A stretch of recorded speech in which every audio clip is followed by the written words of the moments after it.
Good morning dear student.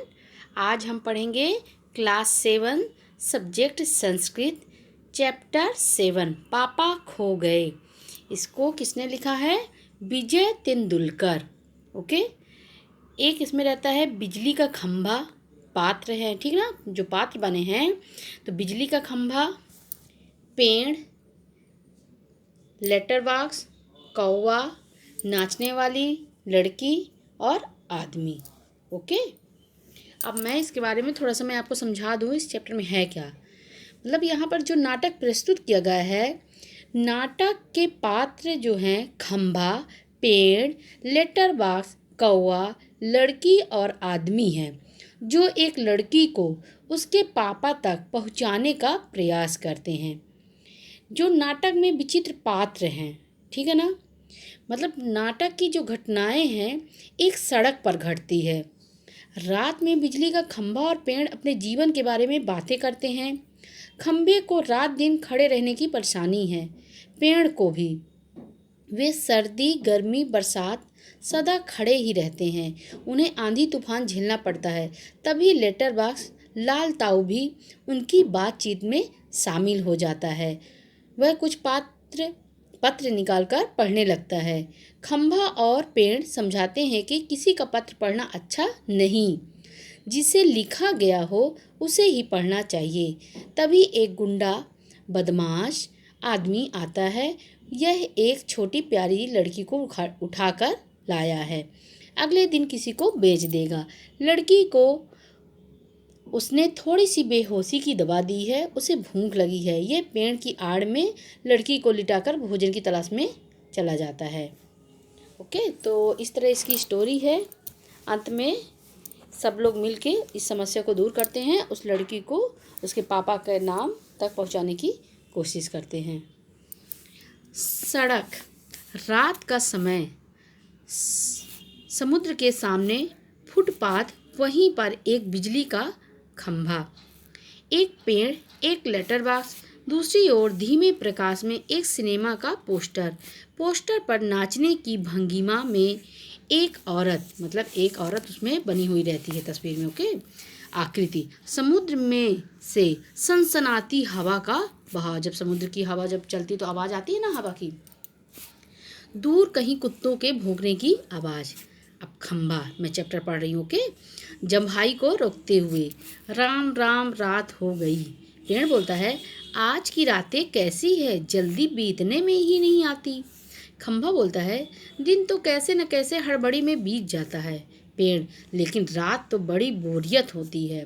खंभा, तब भी बरसात की रातों से तो ये रातें कहीं अच्छी हैं। पेड़, राजा, बरसात की रातों में तो रात भर भीगते रहो, बादलों से आने वाले पानी की मार खाते रहो, तेज हवाओं में भी बल्ब को कसकर पकड़े बराबर एक टांग पर खड़े रहो, बिल्कुल अच्छा नहीं लगता। उस वक्त लगता है इससे तो अच्छा ना होता बिजली के खंभे का जन्म। बल्ब फेंक, तब दूर कहीं भाग जाने का जी होता है। मुझे, पेड़ बोलता है, मुझ पर भी एक रात आसमान से गड़गड़ाती बिजली आकर पड़ी थी। अरे बाप रे, वो बिजली थी या आफत? याद आते ही अब भी दिल धक धक करने लगता है। और बिजली जहाँ गिरी भी वहाँ खड्डा कितना गहरा पड़ गया था।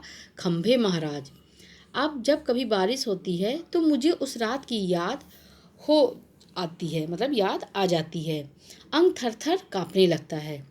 खंभा बोलता है, मेरी तबीयत ही लोहे की है जो मैं बीमार नहीं पड़ता, वरना कोई भी इस तरह बारिश ठंडी धूप में खड़ा रहे तो जरूर बीमार पड़ जाएगा या नहीं।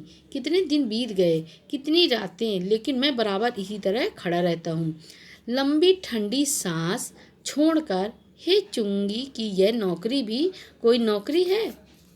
पेड़ बोलता है, अपने पत्तों को कोट पहनकर मुझे सर्दी, बारिश या धूप में उतनी तकलीफ नहीं होती, तो भी तुमसे बहुत पहले का खड़ा हूँ मैं यहाँ। यही मेरा जन्म हुआ, इसी जगह। तब सब कुछ कितना अलग था।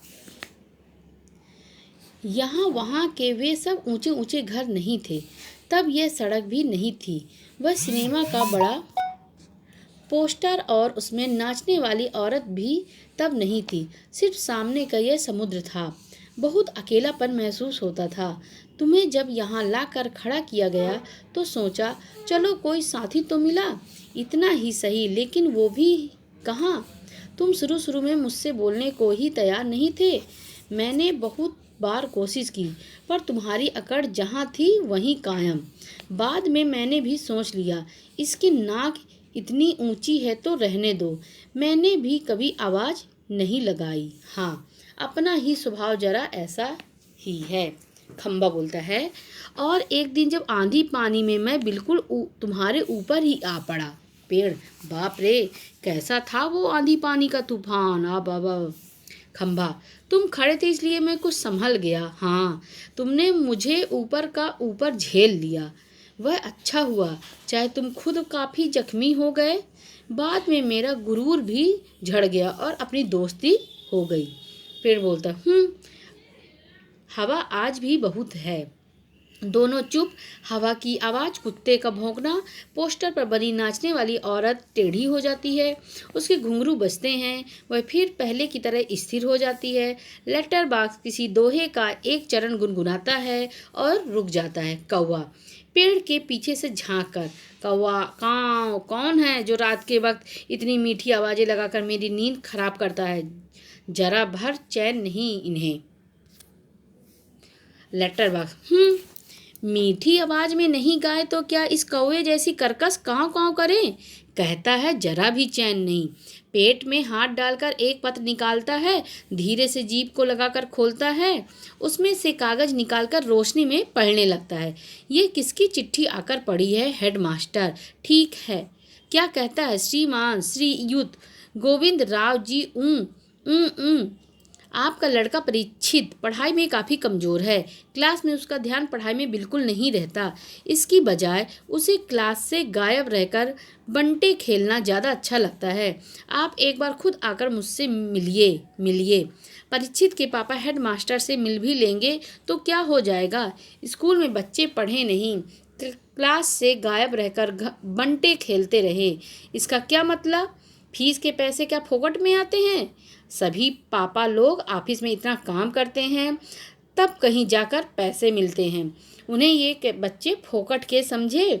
आखिर क्यों। अच्छे, मुझे हेडमास्टर होना चाहिए था। इस परीक्षित के होश तब मैं अच्छी तरह ठिकाने लगाता। वह पत्र रखकर दूसरा निकालता है। यह किसका है। खम्बा, क्यों लाल ताऊ, आज किस किस के पत्र चोरी चोरी पढ़ते रहे। लेटर बॉक्स, आश्चर्य से। चोरी चोरी किस लिए। सभी चिट्ठियाँ मेरे ही तो कब्जे में होती हैं। अच्छी तरह रोज रोज पढ़ता हूँ। पेड़, कब्जे में होने का मतलब यह तो नहीं लाल ताऊ कि लोगों की चिट्ठियाँ फाड़ फाड़ कर पढ़ते रहो। पोस्ट मास्टर को पता चल गया तो। लेटर बॉक्स, चलता है तो पता तो चल जाने दो। मेरी तरह यहाँ दिन रात बैठ कर दिखाए तब पता चले। परसों वह पोस्टमैन मेरे पेट में से चिट्ठियाँ निकाल रहा था और मुझे इतनी लंबी जम्हाई आई कि रोके नहीं रुकी। जम्हाई लेता है, वह देखता ही रह गया। चिट्ठियों का बंडल बनाकर जल्दी जल्दी चलता बनना वह। लेकिन वह लेटर बॉक्स इसे नहीं बोरियत होती। एक जगह बैठे बैठे मैं कहता हूँ 4 चिट्ठियाँ मन बहलाने के लिए पढ़ भी ली तो क्या हो गया। पेड़, लेकिन चिट्ठी जिसे लिखी गई हो लाल ताऊ उसे ही पढ़नी चाहिए। वह प्राइवेट होती है, प्राइवेट। लेटर बॉक्स, मैं कहाँ किसी का चिट्ठी पास रख लेता हूँ। जिसकी होती है उसे मिल ही जाती है। किसी की गुप्त बातें मैं कब बाहर निकालने देता हूँ। वह मुझ तक ही रहती है, इसलिए तो मुझे अपना बहुत महत्व लगता है। पेड़, कोई आ रहा लगता है। सब चुप हो जाते हैं। पोस्टर पर बनी नाचने वाली का संतुलन फिर से बिगड़ता है, फिर पहले की तरह स्थिर और स्तब्ध हो जाती है। तेज हवा की भनभनाहट, भिखारी जैसा एक आदमी आता है। उसके कंधे पर सोई हुई एक लड़की है। आदमी, मैं बच्चे उठाने वाला हूँ। दूसरा कोई कम करने की मेरी इच्छा नहीं होती। अभी थोड़ी देर पहले एक घर से ये लड़की उठाई है मैंने। गहरी नींद सो रही थी, अब तक उठी नहीं है, उठेगी भी नहीं। मैंने इसे थोड़ी बेहोशी की दवा जो दी है, अब मुझे लगी है भूख, दिन भर कुछ खाने का वक्त ही नहीं मिला, पेट में जैसे चूहे दौड़ रहे हों। तो ऐसा किया जाए, इसे यहीं लिटाकर अपने जरा कुछ खाने की तलाश करें, देखें कुछ मिल जाए तो। इतनी रात गए यहाँ, इस वक्त अब किसी का आना मुमकिन नहीं। पेड़ की ओट में लड़की को डाल देता है, उस पर अपना कोट फैला देता है और इधर उधर जरा चौकस होकर देखता है। फिर एक एक कदम सावधानी से रखता हुआ निकल जाता है। खंबा पेड़ से पेड़ राजा, दाल में कुछ काला नजर आता है। पेड़, वह जरूर बहुत बुरा आदमी है कोई, और ये लड़की तो छोटी सी है। लेटर बॉक्स, वह उसे कहीं से उठाकर लाया है, मैंने सुना है। पेड़, कौवे को जगाते हुए, कौवे जागना, जाग, कौवा दिन हो गया। पेड़, नहीं दिन नहीं हुआ, पर एक दुष्ट आदमी एक छोटी सी लड़की को कहीं से उठाकर ले आया है। चुप, वो आदमी इस वक्त यहाँ नहीं है, वो लड़की उठ जाएगी तो चिल्लाएगी। कौवा आलस से उठते हुए आंखों पर एक चुल्लू पानी डालकर अभी आया जाता है। Okay, next paragraph next video में। Okay, thank you.